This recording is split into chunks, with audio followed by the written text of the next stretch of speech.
అల్లూరు జిల్లా రంపచోడవరం ఎమ్మెల్యే మిరీల శిరీషదేవిపై మాజీ MLA Dhanalakshmi fire అయ్యారు. ఎమ్మెల్సీ అనంతబాబుతో కలిసి మాజీ ఎమ్మెల్యే మాట్లాడారు. తమపై వ్యక్తిగత విమర్శలు చేస్తే సహించేది లేదని హెచ్చరించారు.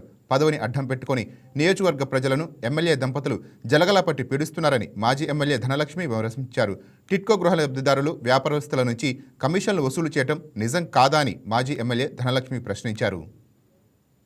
ఒక ఆడపిల్ల గురించి మీడియా ముందు తక్కువగా మాట్లాడితే ఆవిడ పరువేలా కానీ మన పరువు దిగజారిపోద్దని ఇదితో ఈ రోజు వరకు ఏ రోజు కూడా నేను ఎమ్మెల్యేగా ఉన్న రోజుల్లో కానీ నేను ఇప్పుడు ప్రతిపక్షంలో ఉన్న పరిస్థితుల్లో కానీ ఏ రోజు కూడా డీ గ్రేడ్ మాటలు మాట్లాడలేదు. ఎందుకంటే నా క్యారెక్టర్ అది.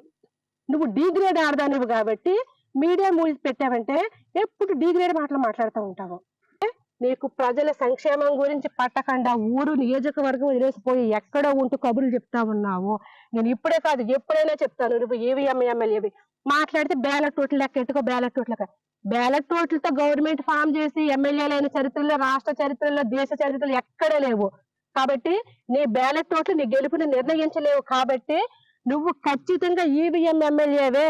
ఇక నువ్వు కాదు అంటే చూడు, రాబోయే స్థానిక ఎన్నికలు ఏవైతే ఉన్నాయో బ్యాలెట్ పేపర్ మీద జరిగే ఎన్నికలు చూసి అప్పుడు నువ్వేంటి అనేది అప్పుడు మాట్లాడి శిరీష అని కూడా నేను చెప్తా ఉన్నాను. మళ్ళీ చెప్తా ఉన్నాను, నువ్వు ఈవీఎం ఎమ్మెల్యేవి. నువ్వెంత గొంతు చించుకొని కాదు అన్నా నేనే కాదు రాష్ట్రం మొత్తం ప్రపంచం మొత్తం మాట్లాడుతుంది నువ్వు ఈవీఎం ఎమ్మెల్యేవి. మీ గవర్నమెంట్ ఈవీఎం కూటమి గవర్నమెంట్ అని చెప్పేసి కూడా ఖచ్చితంగా రాష్ట్రం మొత్తం మీరు ప్రతిదానికి అడ్డంగా నోరేసుకొని పడిపోతారు కదా. ముందు నీ కార్యకర్త నిన్ను కొట్టకుండా చూసుకో. ఒక ఆడపిల్ల గురించి మీడియా ముందు తక్కువగా మాట్లాడితే ఆవిడ పరువేలా కానీ మన పరువు దిగజారిపోద్దని ఇదితో ఈ రోజు వరకు ఏ రోజు కూడా నేను ఎమ్మెల్యే.